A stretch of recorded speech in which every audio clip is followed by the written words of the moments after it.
Austin Krause has been a member of the Pasadena Civil War Roundtable since 2015, and he currently serves on our board of directors. He is a member of the Orange County Camp 1770 of the Sons of Confederate Veterans and the Ramona Parlor 109 of the Native Sons of the Golden West. He has been reenacting the American Civil War as a member of the 8th Louisiana Infantry Regiment for 17 years. Austin earned his degree in Sociology, Criminology, and Justice Studies from Cal State Northridge in 2018 and is a proud member of the International Sociology Honor Society, Alpha Kappa Delta. He is currently researching the lost cause of the Confederacy in anticipation for a project to be published in the future, at which point we will welcome our native son back to us to autograph copies of his book. So please welcome Austin tonight as he shares.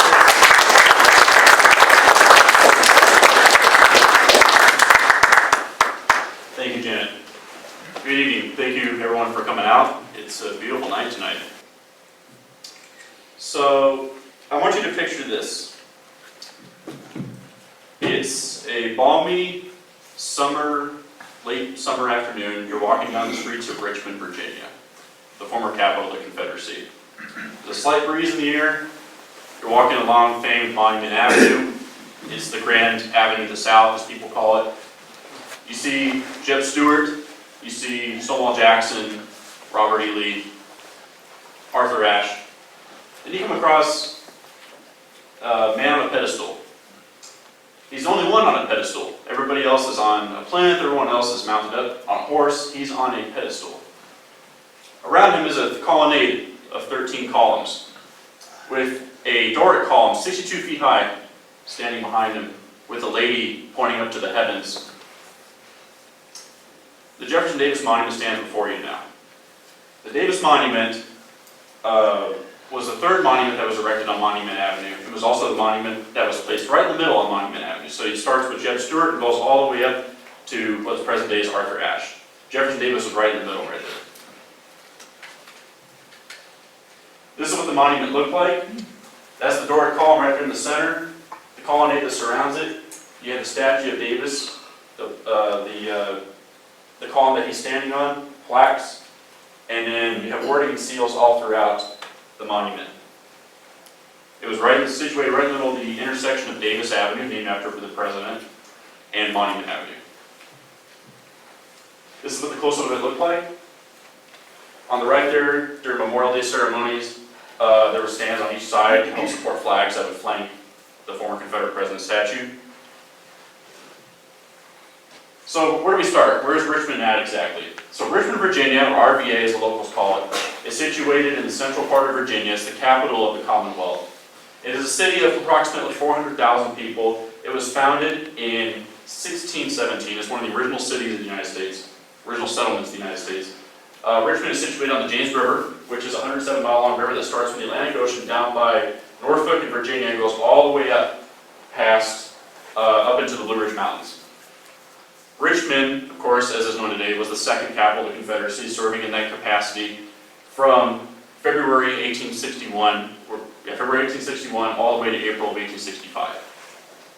Richmond, at the time of the war, was a city of about 22,000 people. It ballooned in population to almost 35,000 people by the end of the war, as people from throughout the South flocked to the city to find jobs amidst war, carnage, and chaos. Richmond was also home seat of the Confederate government. The Virginia State Assembly served as the home of the Confederate Congress during the war. And after the government relocated from Montgomery, Alabama to Richmond, the provisional government became the permanent government, so to speak, in February of 1862. So Richmond was a political sphere. We have a man who's going to be the center of the sphere tonight. Jefferson Davis, as William C. Davis liked to say, he was the man of the hour. Everything about Confederate nationalism fell on Jefferson Davis's lap. Jefferson Davis, at the same time, became more than a man. He became a symbol of a cause, a lost cause in a way. Jefferson Davis, although he was a reluctant secessionist, he himself did not believe in secession to begin the war, but when his state withdrew from the Union, Mississippi, he went home to his plantation Briarfield, resigning from the U.S. Senate. There in his rose garden, he was pruning roses when a courier came up to him and told him that he'd been elected president of the new Confederate States of America. At the time, only 7 states. Davis knew that he was going to be a prime candidate for the spot, but he did not vouch for it, he did not campaign for it, but he accepted it. According to his wife, who was present at the time he received this note, he received this telegram, put the paper down, crumpled it up into his pocket, and said to Verena that upon my head there are showers, smiles, plaudits, and flowers, but beyond them I see troubles innumerable. Jefferson Davis became a symbol of the Confederacy, and it's an enduring symbol. When we see the Confederate flag, we think of Robert E. Lee, Stonewall Jackson, and Jefferson Davis. These 3 figures became the lost cause. After the war, when Civil War memory came to the front, the frustrations and hatred of the old passed away, and reconciliation became the new mood of new America. Jefferson Davis sort of went into a form of rehabilitation.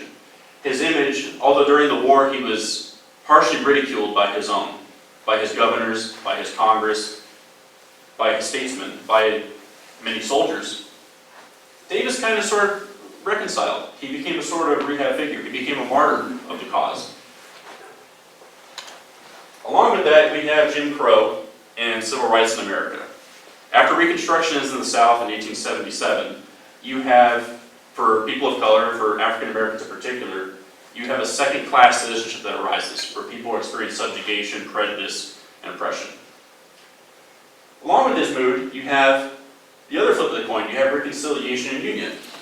Yes, you have repression of a large group of people that have now received their rights, but you also have reconciliation and union amongst the former veterans themselves. So Union and Confederate put aside the sword and came together arm in arm and said, we can push aside the prejudices of the past in the effort to reunite America. Jefferson Davis was at the center of this, whether he wanted to be or not. Today, and for the past, well, 70, 80 years or so, with the advent of civil rights in America, the civil rights movement, and today we talk about systemic racism and all these different concepts.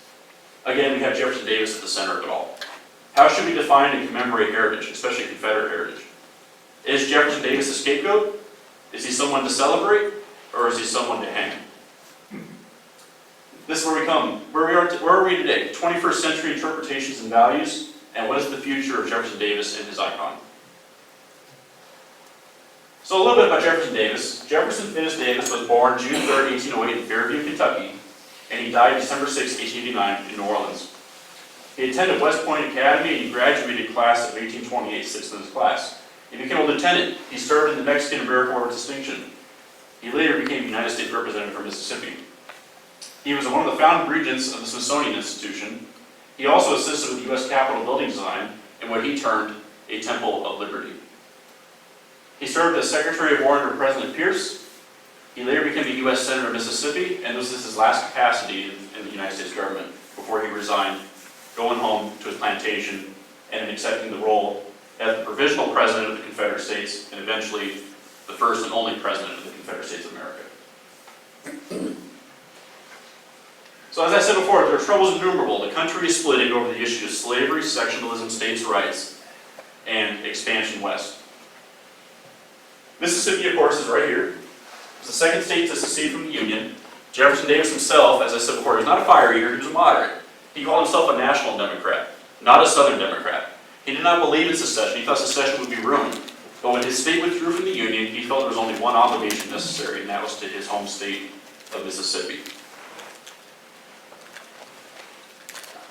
So, as George Templeton Strong famously said, Civil War has been inaugurated at last. God defend the right. We have a history, as I said, all these different issues come to clash. In a little harbor outside Charleston on April 12, 1861, 4:30 in the morning, the firing of Fort Sumter by Confederate forces under P.G.T. Beauregard inaugurates the war. President Davis ascends to the presidency. It guarantees him as the face of the new Confederate government and the Confederate experiment in secession. As the war goes on, you have successes in the East, drawbacks in the West. The defeats at Shiloh, Fort Donelson, New Orleans are exacerbated by the blockade off the coast of the southern states. Jefferson Davis hopes for a quick victory. He hopes for European recognition, but these hopes are dashed as defeats start to come in from the east as well, as Sharpsburg. The fall of New Orleans, Nashville, Vicksburg, Atlanta, and Savannah guarantee Confederate defeat as the war goes on. And still, Davis clings onto this idea of Confederate nationalism. Davis, once, at the very least, you could say that he was a reluctant Confederate. Now he became the essentially self-appointed vanguard of the Confederacy. Davis himself, without speaking to any other qualities, was a micromanager, and he was a calculating commander himself. He loved to be involved in his general's decisions, often to the detriment of the cause. His personal feuding with men like Joseph E. Johnston and his personal friendships with men like Braxton Bragg caused the Confederate cause to eventually start to unravel and fall apart as political bickering and in-row fighting and resignations and morale started to dip. Still, Davis clung on to the cause more than ever. He believed it to be the Second American Revolution. So Richmond, at this time the Confederate capital, is home to Jefferson Davis's White House. Richmond during the war was twice besieged. It was threatened by cries of "onward to Richmond" by Union forces. Richmond finally fell in April 1865. It fell in inglorious fashion. The city was on fire. It was put to the torch by retreating Confederate forces, and the city's meager fire resources were quickly overrun by arson, looting, and quickly advancing Federal troops into the city. Davis himself got out of Dodge. He tried to hook up with Edmund Kirby Smith's forces in Texas, but he eventually got captured in northern Georgia. The South's George Washington, chieftain, was captured in the swamp. Imprisoned at Fort Monroe, Davis spent time there for 2 years waiting to go on trial. Eventually, a $500,000 bond was posted for him by several northern businessmen and writers, and he was allowed to go free without punishment. Richmond, much like the rest of Virginia, is militarily occupied by U.S. troops through Reconstruction until January of 1870, when it's declared that Virginia has been rehabilitated. The legacy of the war's impact on Richmond has endured to the very present. That's where we lead into our talk. This was Richmond during the war. You can see, well, actually right after the fall of Richmond, you see the ruins of the city. The White House of the Confederacy there is in the corner. The White House was spared, luckily. It's a pretty famous story of Abraham Lincoln entering the city after the surrender, after the fall of Richmond, and he goes up and occupies Jefferson Davis's desk in the White House. And there's 3 cheers given for him out in the streets of Richmond, right there on Clay Street. So, as Mary Chestnut would say, the chimneys carry forth the message of destruction like telegraph poles, because that is all that stands. So, the Civil War has passed. Reconstruction has effectively ended, for better or for worse. How do we recognize the memory of these events? Is it altogether fitting and proper to say that, as Abraham Lincoln would say, is it altogether fitting and proper to say that the memory of the Civil War is all positives, all negatives, or is it a little bit of in between? I like to think it's a little bit of in between. Everybody looks at the past with rose-colored glasses, and I believe there's a little bit of both. There's a lot we can learn about ourselves from the people of the past. Jefferson Davis is certainly no exception. Well, in the years after the war, as I said, the lost cause comes to the forefront, especially in the southern states, as Southerners attempt to reconcile and find reason for this horrible tragedy that they've endured for 4 years. It's become the cornerstone of their history. It's been the cornerstone of their identity. Jefferson Davis, of course, himself, people start to realize that Davis, yeah, he was a flawed chieftain. He was not perfect, but Davis endured for them. Davis suffered for them. Davis was willing to go to the gallows for them. He was willing to go to trial for them. So you start to see tributes erected to Davis. You have the U.S. Capitol, Statuary Hall. You have New Orleans. You have busts of him. This is where he was captured in northern Georgia. You have Vicksburg on the battlefield. You have Fairview. You have Montgomery, Alabama, outside the State House. You have Postwar, which was his final home, where he died. And you have the Kentucky State Capitol. All these tributes to Davis attempt to find an identity for the former Confederate president that had once been relegated to the dustbin of history, and now he was seen as a martyr. Along with this, you have the City Beautiful movement. So the City Beautiful movement comes up in the late 19th century as a way for American cities to kind of reinvent themselves. You have Europe over here that finally, it seems like the perpetual wars in Europe have ended. And you have cities in Europe like Paris, Madrid, Barcelona, that are rebuilding cities around grand avenues, almost like a planned city. Well, America says we can do that, and we can do that 10 times better. Monument Avenuesburg, and none other in the former capital of the Confederacy. So, the first movement to erect a memorial to President Davis is after he dies in December 1889. The Jefferson Davis Monument Association is formed. It's composed of a group of 14 members, majority of them women, and these women advocate for a grand tribute to the former Confederate president within the Capitol. So, of course, Southerners not to be outdone, a simple statue is not enough. They want to rival Grant's tomb. They want to rival plans that anyone in the future might have to recognize Lincoln. So they put on paper these big grandiose designs of big temples, arches, gateways, even to the absolute chagrin of Verena Davis, Davis's wife, who was still alive at this time. She absolutely despised these tributes, saying that although she liked that her husband was getting these tributes, she thought it was too much. He was more modest than that. Well, people that knew Davis personally would argue against that, but Verena said, I do not like these tributes, I want it more subtle, more simple. Because of this, there's a lot of back and forth, bickering and fighting between the Jefferson Davis Monument Association and Verena Davis. Nonetheless, July 2nd, 1896, the Monument Association goes to Verena and says, okay, well, one thing we can agree on is we're going to put a monument one day to Davis' memory. Where are we going to put it? She wants it put in Monroe Park, part of Richmond, because it's part of this new Monument Avenue, this new planned street. And Monroe Park is developing. Beautiful townhomes are built along this Monument Avenue. What better place for a statue to her husband than along this brand new avenue to the south? So the cornerstone is laid at the intersection of Monument Avenue and the newly named Davis Avenue.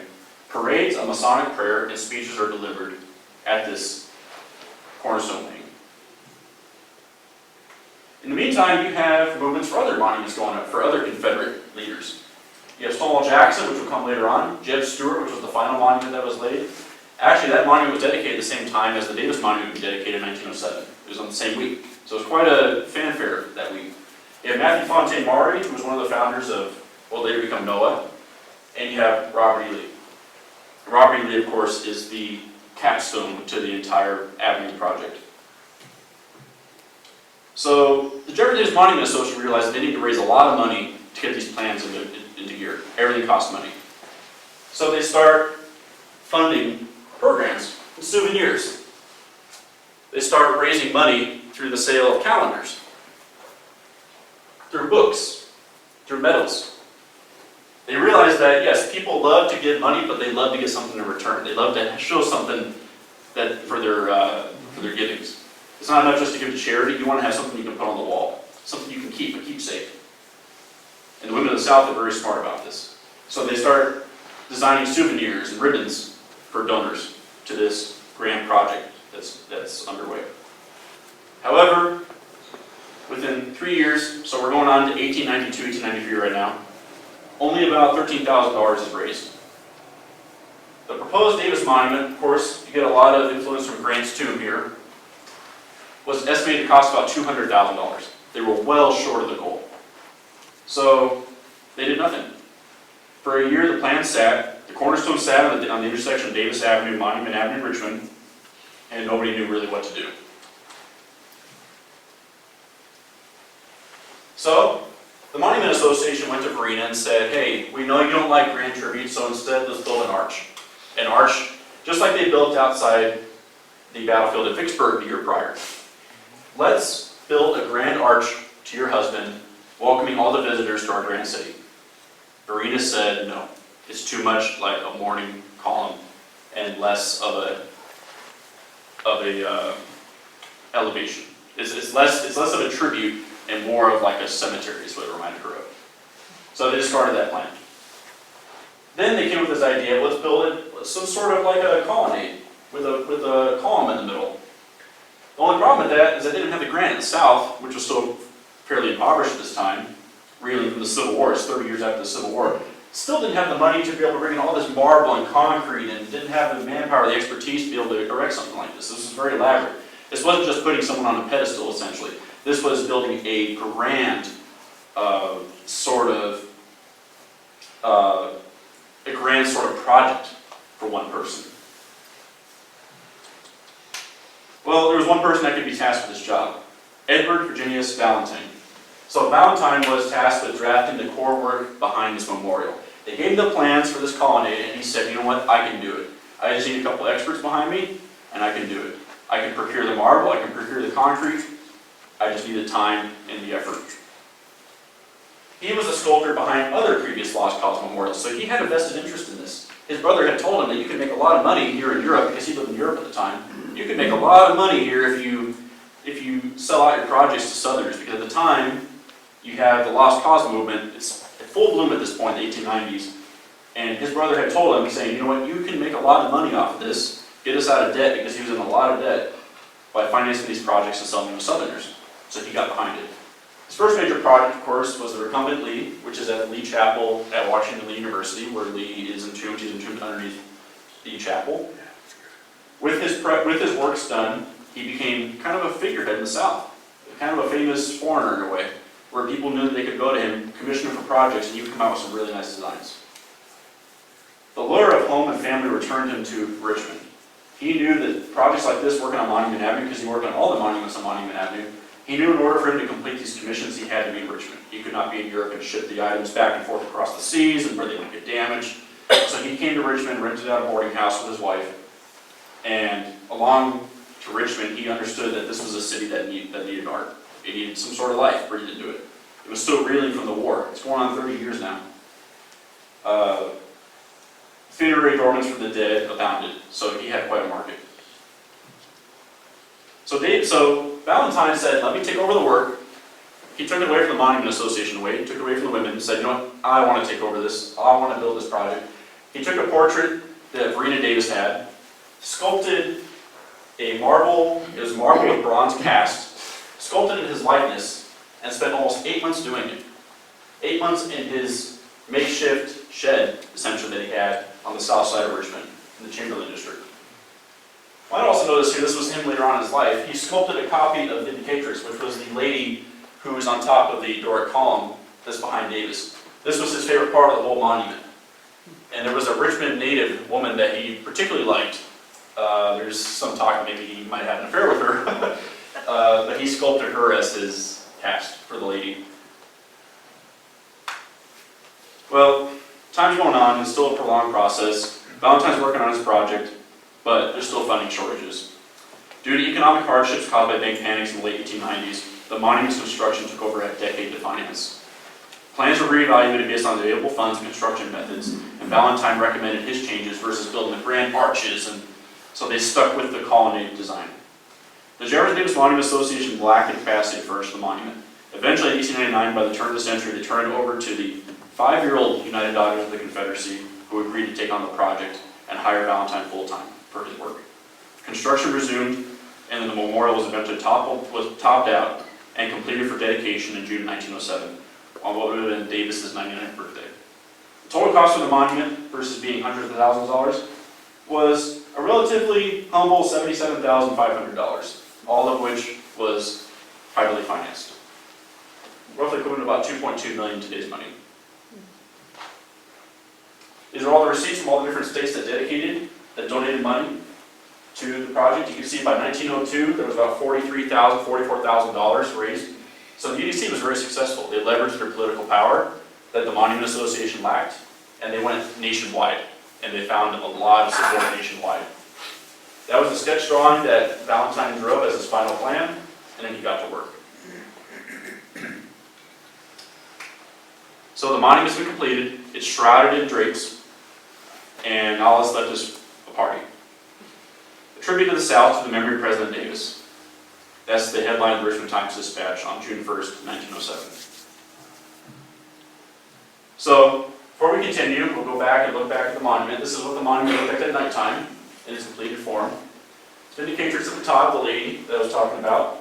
It's flanked with the symbol of the Confederacy, Deo Vindes, that's the motto, meaning with God as our vindicator in Latin. And there's a close-up of the Davis sculpt itself, about 8 feet tall. Again, it was sculpted of bronze, and behind it was a Carrara marble. So it was built to last. So the media turned it the heroic statue and pedestal. 8-foot bronze statue was sculpted by Valentine. Davis, his hand is rested on the minutia of Army life, which was written by Krause McCarthy, who had served in the Confederate Army during the Civil War. His hand is rested on the open book on the column as a tribute to the soldiers that fought under Davis in their time service of the Confederate Army. The mini column that's on, that his hand is rested on right here, has Jamestown at the bottom of it, 1607, rises up to 1776 at the top. It's supposed to be kind of like an establishment of American principles, that Davis wasn't just a Confederate chieftain, that he was a defender of American principles, much as Davis, I think, would appreciate. The front of his inscription, pedestal, says, Jefferson Davis, exponent of constitutional principles, defenders of the rights of the states. Now, I'm not going to pretend that I can pronounce Latin very well, so I'll just give the translation for it. Fame from the past grows like a tree through time. The books that are situated behind Davis, it's a little hard to see, but it's down here in the corner, is said to illustrate the concepts of history, law, and memory. 3 key concepts here to rehabbing Davis's image. The flanks of the marker, the pedestal that he's on, says, with constancy and courage unsurpassed, he sustained the heavy burden laid upon him by his people. And on the other side says, on his left side, when their cause was lost, with dignity he met defeat, with fortitude he endured imprisonment and suffering, with entire devotion he kept the faith and exalted his country amongst the nations. So there's more detail of it. There's the column, his hand on the minutia of Army life, his hand outstretched, supposed to be an appeal to the future generations of Southerners, that their cause was a righteous one, in a sense. That although it was a lost cause, that not all lost causes are wrong causes. Again, the monument exuded the lost cause in statue form. So you have the colonnade behind it. Well, Valentine was a sculptor of statues, not columns. So he appealed to a personal friend of his named William C. Nolan. He was also a Richmond native, and he was very well known in the Richmond elite community. Nolan designed the colonnade, and he only spent about 2 years building it, which is pretty remarkable because it was a big colonnade. So the colonnade of 13 columns forms a crescent to the rear of Davis's pedestal. They flank the center with seals above each column, representing each of the 11 seceded Confederate states and 2 border states. To top it off, there were also mounts above each column for a flag. And during memorial events, especially earlier on in history, they held flags during memorial services. To top it off, a line from Davis's farewell speech that he delivered in the Senate prior to his resignation in 1861 presented a poignant touch to the colonnade fronting. It wrote, "This is done not in hostility to others, not to injure any section of the country, not even for our own pecuniary benefit, but from the high and solemn motive of defending and protecting the rights we inherited, and which it is our sacred duty to transmit unshorn to our children." This is the colonnade, the detail of it. His farewell address is written along here. There's a flag post on each column, theoretically for each state. This is what the back of the colonnade looked like. On the rear of it was a tribute from the people of the South that the UDC placed on it. Erected by the South in honor of the great leader, commemorating their love for the man, their reverence for his virtues, their gratitude for his services. And it's written along here, along the flank of the colonnade. Again, you can kind of see it's kind of crazy to think out here because we don't really have a lot of tributes like that out here in the West. You have a car, you have an intersection right here, cars drive around it, and they did that for close to 100 some odd years. It's pretty crazy. Also ironic here too, I took this from Google Earth because it's hard to find good imagery of it. That's a close-up of the wording. This was also about 3 months before it was toppled.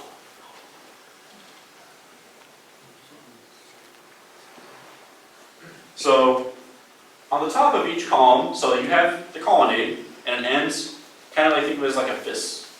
Top of each fist is flanked by 2 sets of flags. They're Confederate flags with a battle flag shield. They're stacked formation with various war instruments and articles at their bases. They top the flank of each colonnade, kind of like as a finishing touch. Now Valentine, where he differed from his original design that he planned, was he wanted this on the top of the Doric column. And Southerners said it's too warlike.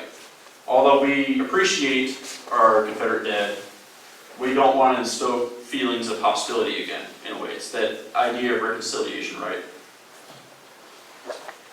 To top it off, you have plaques on each side, underneath the fist, so to speak. One plaque is for the Army of the Confederate States, and one plaque is for the Navy of the Confederate States. Tributes to the men who followed Davis into the war. On the left, speaking of lost cause stoicism, the Army of the Confederate States, from Sumter to Appomattox, 4 years of unflinching struggle against overwhelming odds, glory ineffable, these around the dear land wrapped around themselves the purple mantle of death. Dying, they died not at all, but from the grave in its shadow, valor invincible lives and glorified ever on high. And you have the Navy on the left side.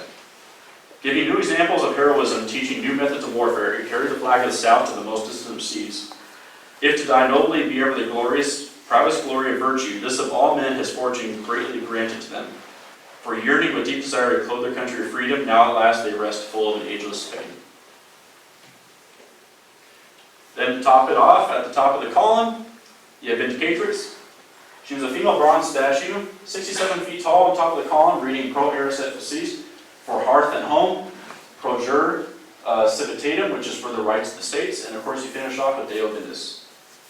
The statue's celestial appeal is a nod to the Confederate dead. At the same time, as the Richmond Times-Examiner would say at the time of the dedication, her face was also a face of beaming hope.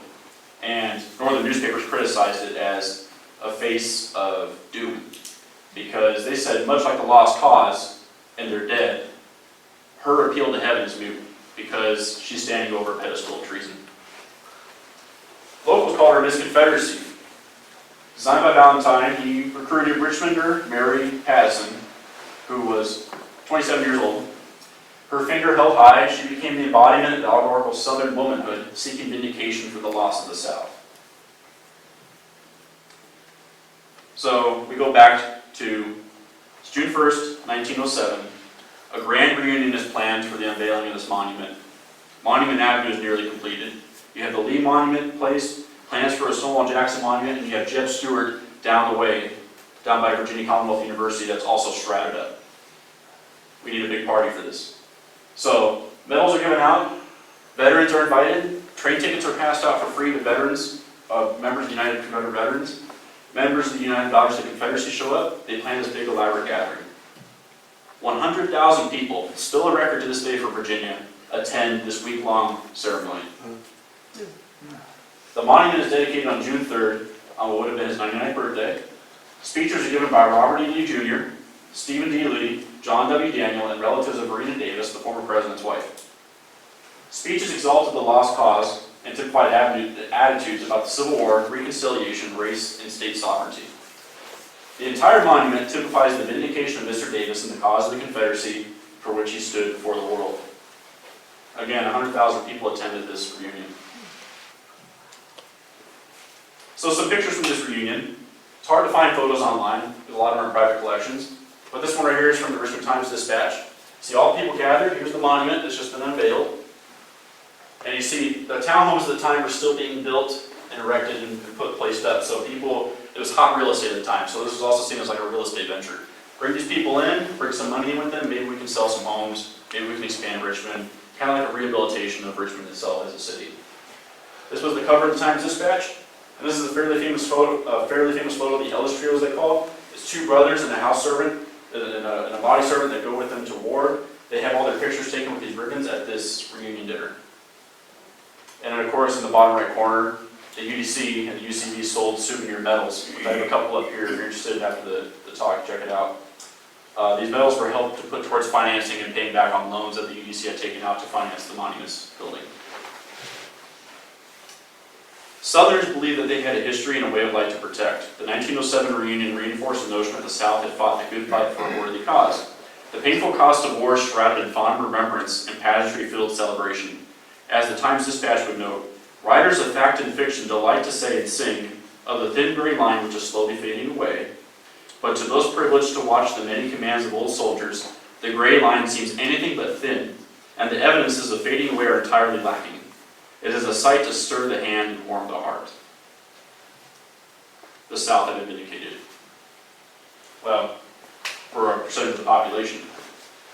African Americans did not experience this rosy memory as many whites did. So you had the Richmond Globe, which at the time was an African American majority-owned newspaper, the only one in Richmond. And the only thing they noted about this big elaborate celebration was 2-sentence column in their newspaper saying, former veterans come to the former capital of the Confederacy to honor their chieftain. That's it. There's an evident divide between black and white Southerners at this time. So the Jim Crow era, lasting from Reconstruction into the 1950s and beyond, created second-class citizenship through segregation, repressive social norms, and unwritten wars. It coincided with the construction of the Jefferson Davis Monument, erected at the peak of Jim Crow in 1907. It illustrates the political and cultural divides of the RVA and the South and America as a whole. So this is where we get to today. You can start to see the modern attitudes of today come in. Are these markers dedications to white supremacy, or is it simple memorial veneration? How do we define monument versus memorial? This is actually a problem that I have with this project because the official name of it is called the Jefferson Davis Memorial. But the UDC designates memorials as those that were attributed to them either through their family or through a place that they're from. Jefferson Davis is not from Richmond. He lived in Richmond during the war, but he's not from there. Also, it was not erected at a time when his body was moved to Richmond because he died in New Orleans and he moved to Richmond a couple years after that. The monument was not part of that. So it was a difficult, trying to figure out, is this a memorial, is it a monument, is it something between, is it a marker, is it a statue, is it...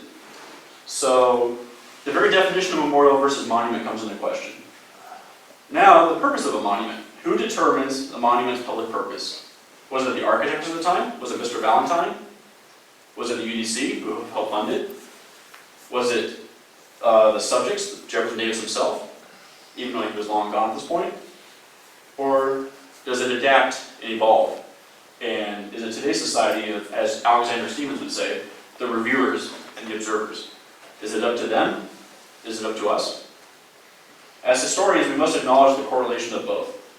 Can we justify one or the other? It's kind of interesting, I put it here too.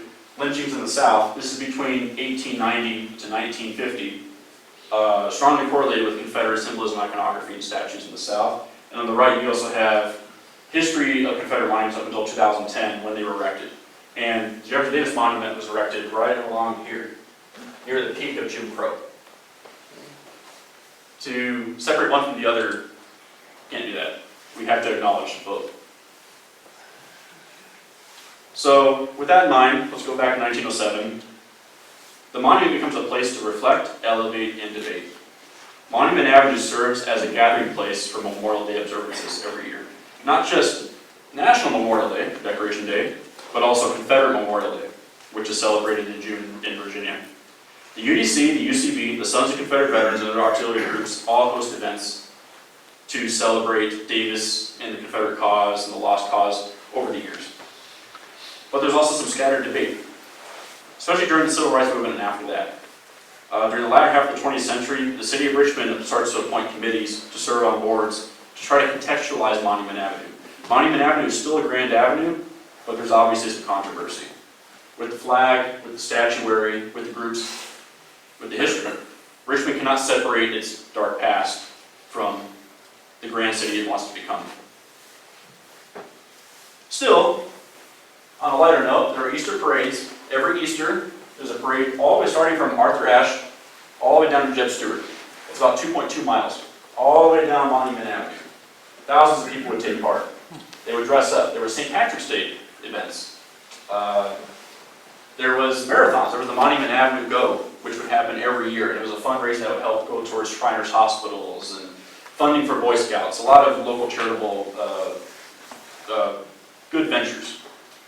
Of course, the newspapers would always, obviously publicly push these events. There's positive events. Veterans from both World Wars, after the World Wars ended, they were invited by the American Legion to come, and they would host events and elaborate dinners and balls and celebrations for them on Monument Avenue. It's kind of a weird foreign concept for, if you think about Colorado Avenue becomes a gathering place for parties and Easter egg hunts and parades. But in a way, the Grand Avenue of the South survived and kind of became what people wanted it to become. Then unfortunately, in June 2015, there is a tragic shooting at Emmanuel Church in Charleston, South Carolina. The perpetrator is seen holding Confederate battle flags in his hand. And it calls into very question, and brings back to the forefront these old wounds that many had thought were bound up and sealed away with the books. Of course, at the forefront of all this Jefferson Davis was never out of the limelight, but there was more pressure heaped on him. Many public images and monuments to Davis ended up becoming vandalized, toppled, removed, or placed into storage. The very lost cause and the history of it became challenged. In the bottom right there, you have, it was a copy statue that was made in New Orleans of the Valentine statue, and it got removed in August 2015 at the orders of the mayor of New Orleans, Mitch Landrieu. It was placed into storage after it was vandalized repeatedly multiple times. Richmond was caught in the middle here. Being a city, the majority of people were young people and African Americans, at the same time was attempting to reconcile its history. Still, the city had no plans to remove the monuments, any of the monuments. If anything, they would try to recontextualize them, but in a way, the city kind of abandoned them too. It was a kind of weird little middle ground they were on. They didn't want to remove them, but they also stopped taking care of them. The statues over time became varnished, tarnished. When there was graffiti, they stopped power washing them. They would just do temporary cleanup using like D2 solution. So the inscriptions on them became damaged. The city was kind of half-efforting it, to put it nicely. Still, there were proponents on both sides. People who lived on Monument Avenue, members of the UDC, the Sons of Confederate Veterans, and other groups, attempted to stand up for the monuments and wage public protest about it. On the other hand, you had people on the other side of the street saying we need to take these shrines to white supremacy down, that they're no longer fitting and should be celebrated in a city that should look to the future, not the past, like Richmond. This is an example of some of the vandalism that occurred after the Emmanuel Amy shooting. It was relatively tame compared to what we would see later on. There was paint. Someone attempted to light the statue on fire. Of course, it didn't work. Somebody tied toilet paper around Davis's neck, and they put at the bottom, lynch him this time. It was a lot of deep-rooted sentiment that was falling on Davis's, well, hand here in a way. And in a way, Davis kind of became a scapegoat. You had people defending Robert E. Lee, Stonewall Jackson, people that we could look at for military genius, people with their contributions to the battlefield. How do we look at Jefferson Davis? Yes, he was once a founding regent of the Smithsonian. Yes, he helped design the U.S. Capitol. But Davis was the Confederacy. How do we reconcile that in this day and age? Nobody really knew. So, flashpoint. This is it. June 2020, the Davis Monument, yet again, so about a year or two goes, the Charleston shooting is in 2015. A couple years goes by, there's calls to remove it, there's calls to recontextualize it. The city does its thing. They start canceling the Easter on Parade, the marathon. They no longer make Monument Avenue the center point of the city. A couple years after this, some of the tension dies down. People aren't looking at Davis much anymore. The city stops caring for the monuments, so that kind of lets them go into neglect a little bit. And then June 2020, the George Floyd incident occurs in Minneapolis at the hands of the Minneapolis Police Department. Davis is once again at the forefront, and with them, the United Daughters of the Confederacy as well. The UDC at this point had made a public stance of defending their monuments, saying that these monuments are put up as tributes to the dead and to the past, and that we care about, obviously, the attitudes and the prejudices of the present, but that we feel that they still belong in modern society. For a lot of people, that wasn't enough. So vandalism this time took over the whole facade of the monument. The whole back of the colony was completely tarred up. People threw tar on the columns. People attempted to rip the wrought iron fence down, trying to topple the columns in the back with hammers and sledgehammers. And the police made arrests, but people were released. So as this happened, more and more people got engendered. They were upset by what they had seen happen in Minneapolis, and there were protests nationwide. On June 10th, at the nighttime, middle of the night, the statue was forcibly toppled by demonstrators, landing on the ground, damaging the face of the statue, as well as the back and the rear head, as well as the back boot was also damaged too. And the city ended up hauling it away and putting it into storage, not knowing what to do with it. July 8th, about 3 weeks later, Vindicatrix on the top of her column made her last appeal to heaven, and she was also removed by the city, leaving behind this. All that was left was the marble columns and the concrete. The city didn't know what to do with it. The city of Richmond estimated it would cost about $1.9 million to remove. The city was not about to pay for that. They went to the UDC, and the UDC said no, because this was not done through civil litigation, this wasn't done through the courts, we're not going to do anything about it. This was an act of vandalism, it should be put back. The city of Richmond said no. So it went back and forth for 2 years. A judge ordered the Davis Monument to be returned. The Davis Monument was not returned because it was in a shape that was completely destroyed in a way. It could not be salvageable. It could not be returned to its former glory in a way. So it was turned over to the Black History Museum as part of the Valentine Museum, and there the monument sat again. Nobody knew what to do with it. Eventually, in February 2022, the city got together to use public bonds to finance the removal of the monument, and within about a month it was all taken apart and taken down. Now, if you go on Google Earth, or if you go there to the city today, a dirt semicircle stands where the monument once stood. So this was taken by a lady who, she lives in Richmond. She took a lot of photos. She actually does really good work. Judy Smith is her name. She's made pictorials about Monument Avenue, and then she sold books after the vandalism happened and the removals. All the other monuments were removed except for Arthur Ashe's. So she made a pictorial about Monument Avenue. So she went out one day and was like, where are these monuments at? So she kind of did a little investigative reporting. And the monuments are actually in a wastewater treatment plant outside the city of Richmond.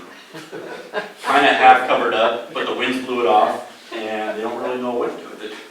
They put another tarp on it, but ironically, the colonnade that was surrounding Davis, the colonnade tore the tarp in a way almost like an act of protest itself.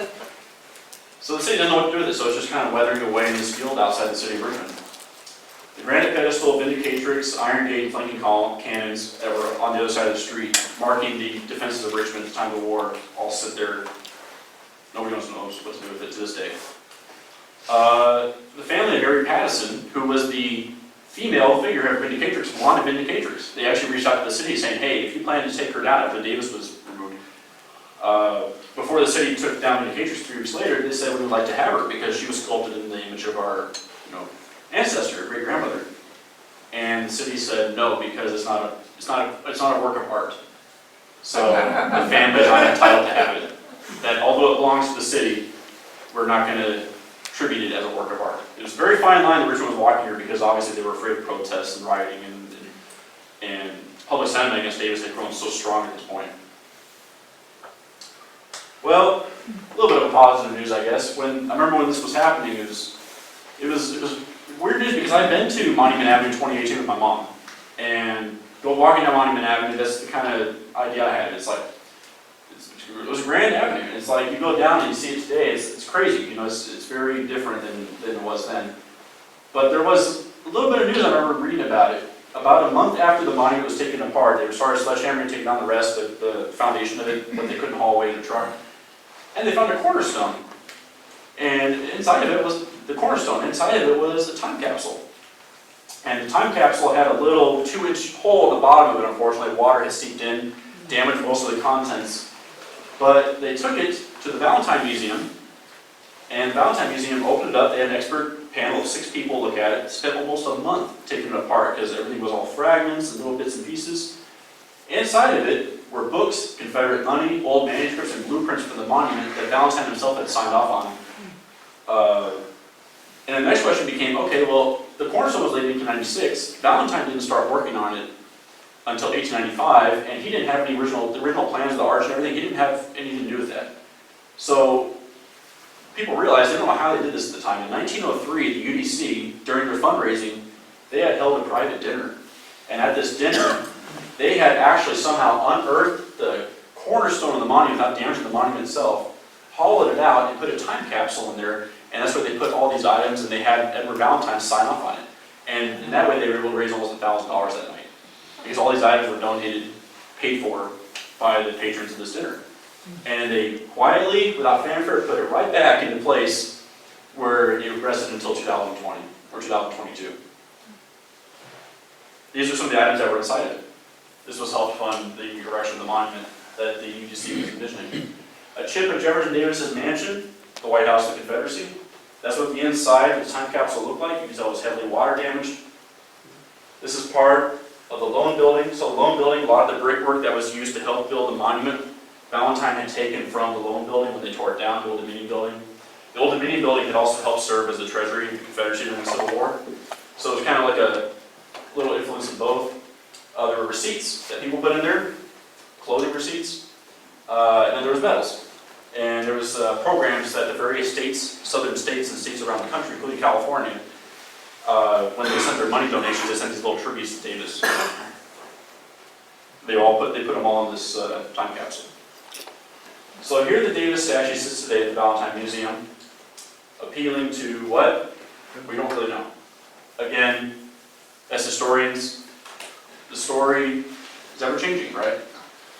Davis rests there as a symbol of the lost cause, pent-up feelings, frustration, and controversy. But Davis also appeals to us in many other ways. He appeals to us as a human being, that should we look at people for their faults as they lived, or should we look at people and their legacy, and how they live, and how they, after they die, how they live on? Confederate flags and monuments, are they symbols of heritage, hatred, treason, or pride? The lost cause in modern society, is there an appropriate place for the lost cause? You have books like The Detailed Minutia of Soldier Life. Some people would say that this is lost cause literature, that this has no place in today's society and education. And then you have, as I said, a religion of the lost cause, where people believe that the status quo was fully right, that the Confederate soldiers fully exonerated by their actions, that although they were outmanned, outsupplied, outgunned, that their cause deserves recognition and respect. Then you have the legacy of Jefferson Davis himself. Will he ever be fully exonerated? Has he ever been fully exonerated? Was the monument's message in attempting to, in the spirit of reconciliation, was it fully successful? When I said vindication to the South, was it ever truly vindicated with the erection of this monument? I believe if it was, it wouldn't be lying on the floor of a museum today. It's something we have to ask ourselves when we look at the Civil War and Civil War memory. That although it's just statues, although it's just marble, concrete, metal, statues mean a lot to a lot of people, just like flags. And we can sit here and say, well, it's just a statue, who cares about it? But you have people on one side who spent 12, 13, 14, 15 years hosting dinners and fundraisers to finance the building of this monument. And then you had other people fighting for their rights to be heard, to be able to vote at the ballot just like the rest of us. Davis is in the middle of it. You can't separate Davis from one or the other. It's an interesting little concept to leave with today. So, that's not the end of the story. The Valentine Museum in Richmond, which had been founded by his brother, not Edward Valentine himself, but by his brother, now showcases a special exhibit, it's a permanent exhibit, on the city's statuary, the legacy of the lost cause. I have not had the chance to go to it. It's only open in the past year. That's the website down there if you're interested in visiting. It's a good museum. It's an interesting website. They have all of Valentine's works that they preserved. They protected it on loan from the Valentine family, so they work in coordination with them. You have everything from the recumbent lead to copies of Caesar that he helped build. He helped manufacture the statue of U.S. Grant in the north. William Tecumseh Sherman in New York. Valentine was involved throughout American history. So Valentine, not just a lost cause statue, it wasn't just a lost cause architect, but he kind of became enshrined with the lost cause because of how he was held so dearly by Southerners. So I encourage you to visit. It's a time to reflect. Davis is a very complicated, interesting individual. He kind of lives in the shadow of Lincoln, in the shadow of Robert E. Lee, the Marble Man. But Davis has quite a life himself. And to look at him is to look at him with various windows and various opportunities that maybe we don't get from a lot of other historical figures that we just either venerate or we absolutely deplore. He was no George Washington, but he was no Nero either. And that's it. Thank you.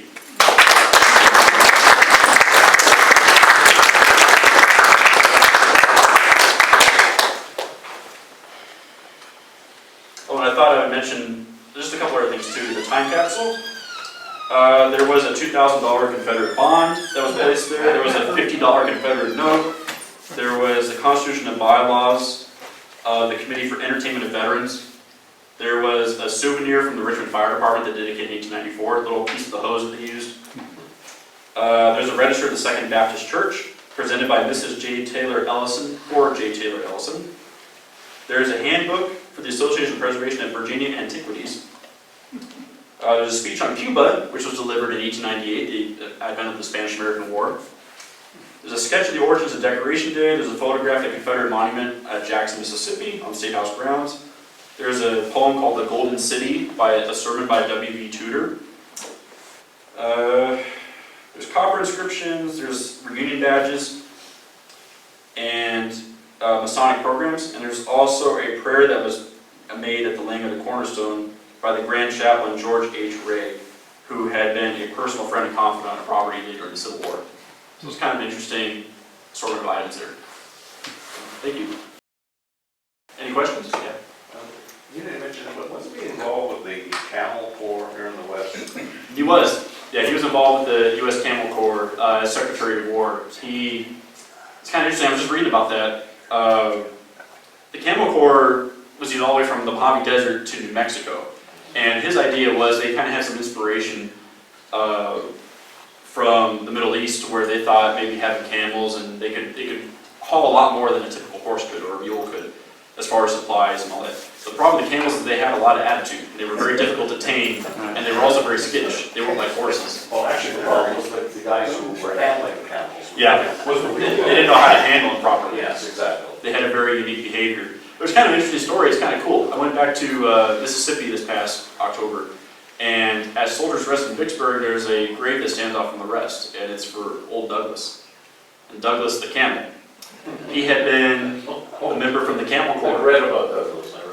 Douglas is a really neat story. Douglas served with the 43rd Mississippi all through the Civil War, all the way from the very beginning, Allatoona and Corinth, all the way to Vicksburg. Unfortunately, 4 days to go left in the siege of Vicksburg, he was shot through the head by a federal sniper. And so goes the story. He was later eaten by his men, the men who served with him, because they were so hungry and famished from the siege. But they had given him a proper tribute amongst the other Confederate dead after the battle, and the UDC reburied him years after the war with his fallen comrades in the 43rd Mississippi.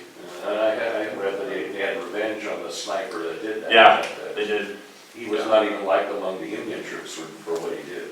Yeah. Do you know why they picked the Doric-style column for the monument? So it was a Greek influence. It was the Greek influence at the time, and they saw it as kind of like an Athenian influence, where he's being elevated, and that his stature will endure through time. It's not just relative; it's enduring. Yeah. Thank you. You've given us so much to think about. This whole issue of memorialization and who decides and then who tears down and all of that. And what came to my mind is hearing this story, how kind of moving it is, no matter what you feel about the Confederacy. It's sort of like the best story wins.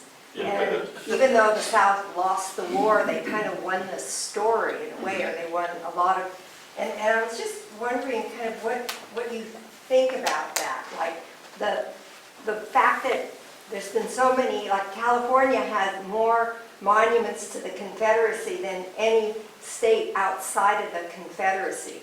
And at the very core of that, what do you think is there? Is it just racism, or is it something else? Just this, this kind of this noble cause? I just wondered what your thoughts are about this persistent myth. Absolutely.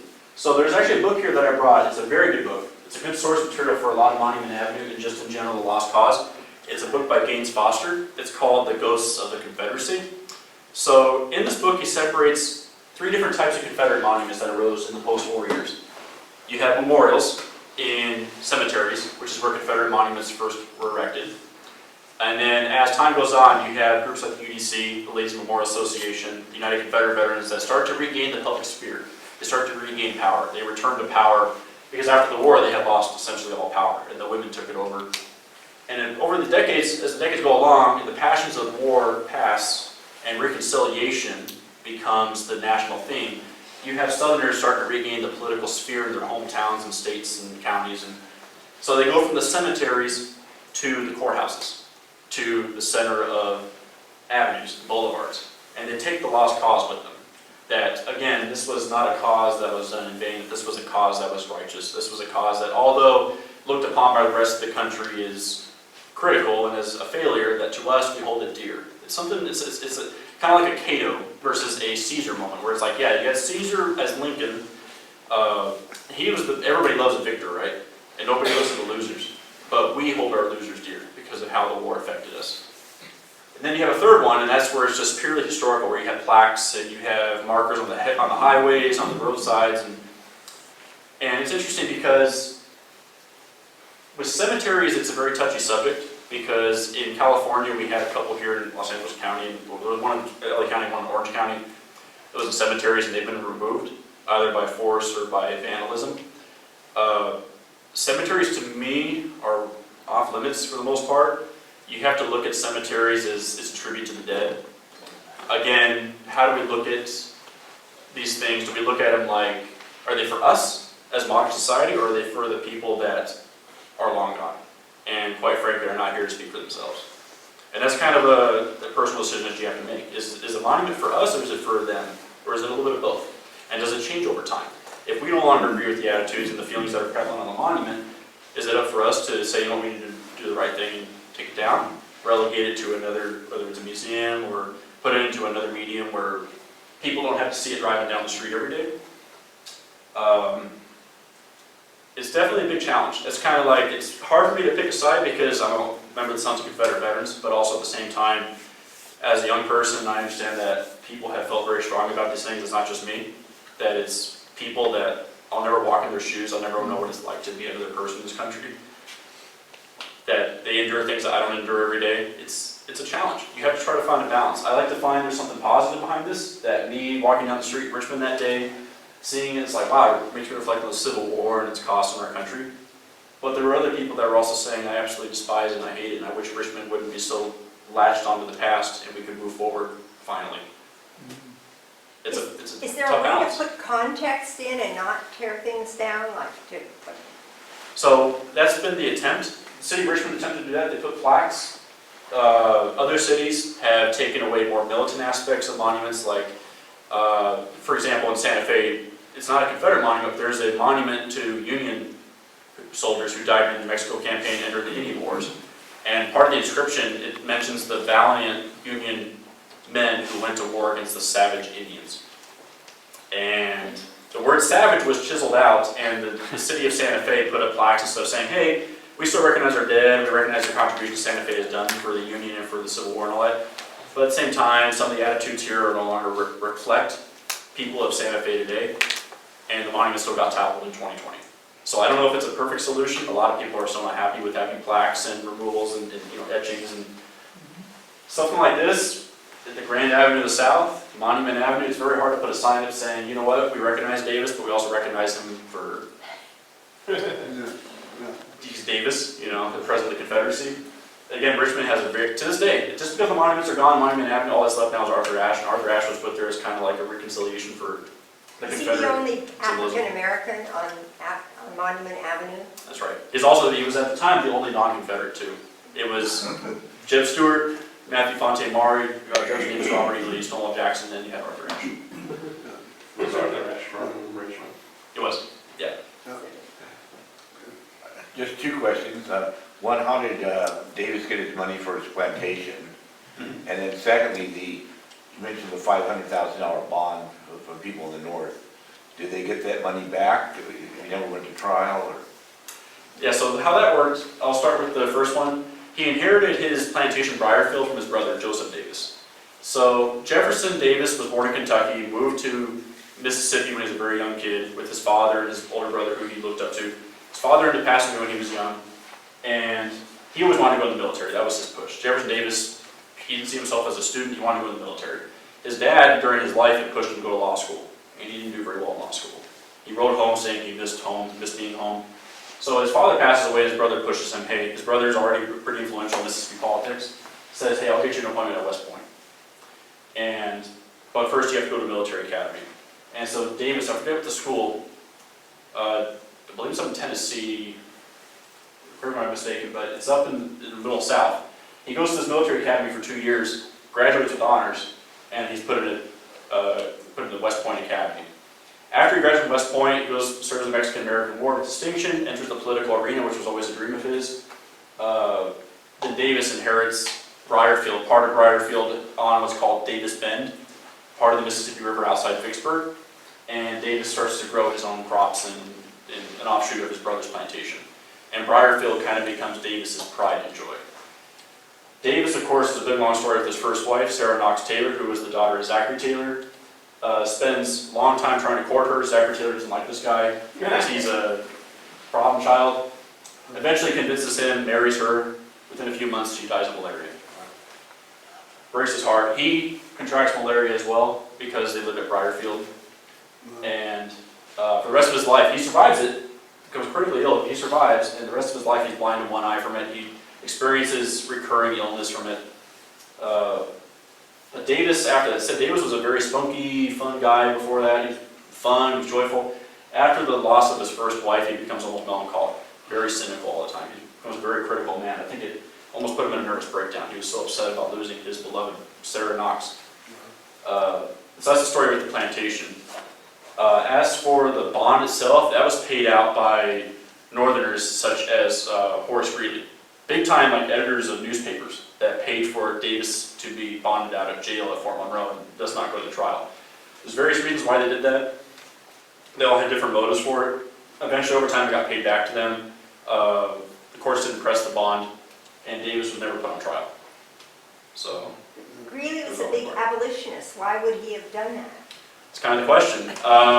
Reconciliation. Thinking back, I think what it was the spirit of reconciliation and the idea that at the time Greeley was seen as possible nominated candidate for president, and him being on the Democrat ticket versus the bloodshirt Republicans, possibly it could have propelled him to the national sphere. Greeley was, I think somebody said one time, he was the smartest man who had no common sense. He was a man that he would do anything for anyone, and he's been looked at very fondly in history, but he was also a man, a lot of stuff he did really made no sense, and he kind of just did it on a whim. Was this part of it? We don't know, but yeah, Davis, the bond, pretty much assured his vindication in a way. Davis himself wanted to go to trial. For 2 years, Herman Fry had spent time in his jail cell in Fort Monroe, and this man had actually advocated to have Davis unshackled and be able to have a pen and write. And Davis actually spent his time writing out what would become his argument defending the Confederacy if he ever went to trial. So was that a motive for why they didn't want to put him on trial? That the country's reeling, it's the middle of Reconstruction, the Klan is going crazy in the South. Do they really want to have this man up speaking about the Confederate nationalism at a time when the country's reeling from bloody wounds, and you have Andrew Johnson in the presidency and all his failures, the radical Republicans? So take him upstairs. Yeah, essentially. Yeah, I was wondering, have you heard a rumor that the monuments were situated in the south with their backs to the north? Yeah, so a lot of monuments were like that, which is pretty interesting. Davis's is situated toward the White House of the Confederacy in the Atlantic Ocean. Monument Avenue, from your perspective, runs along like this, and then you have the main part of the city, and you have the James River flows right here.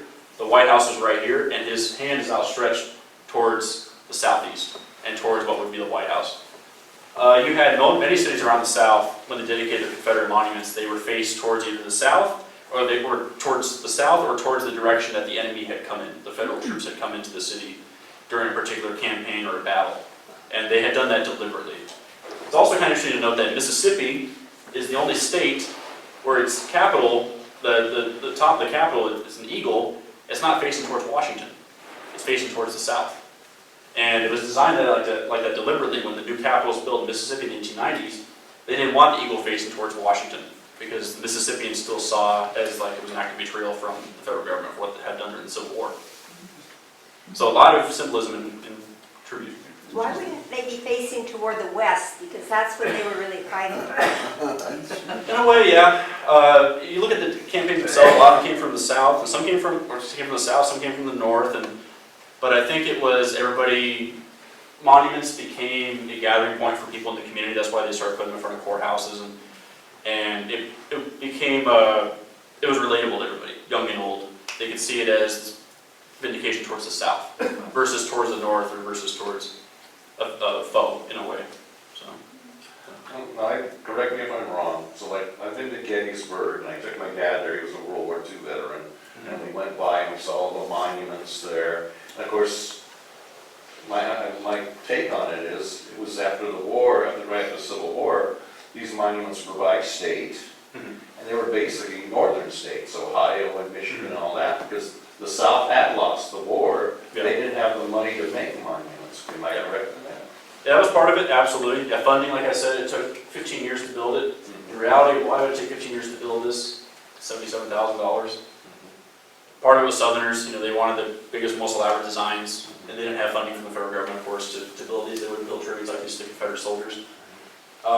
It's interesting though, because like at battlefields like Chickamauga, Shiloh, and Gettysburg, the Grand Army of the Republic was at first, especially at first, was really opposed to Confederate monuments on national battlefields because you're vanquishing, in a way, you're exonerating a vanquished foe in a way. And while reconciliation was the mood of the day, the lost cause, they knew, because the lost cause in the South did not permeate much to the North. Aspects of it did, but for the most part it stayed in the South, in textbooks, and especially the EDC gained power, gained control in the South, the Cultural War in the South, they took it over.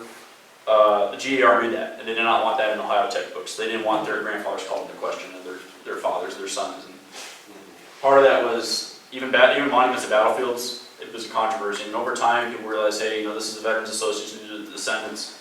It's less of a political sphere, and it's more just a tribute to their fallen. I would say the biggest controversy has always been in government buildings, like the State House in Mississippi and Kentucky. Should we have a Jefferson Davis Monument in the middle of a rotunda, government funded by federal money, versus even on Monument Avenue, which is all city and, yeah. What is the social distance between the Davis Monument and the Washington Monument? The Washington Monument in Washington? Yes. Is there a corollary between those two? One, you have a slave owner. The other, you have the leader of the Confederacy. Is there a reason that could be made that the Washington Monument should come down?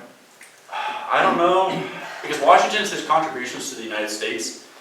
That's why I bring up Jefferson Davis, because unfortunately Jefferson Davis, he made a lot of contributions to the United States. A lot of people almost act like Davis was born in 1861 when the Confederacy was, when the Confederacy rose up and secession occurred. Davis lived a full life. Davis lived 3/4 of his life before the Civil War.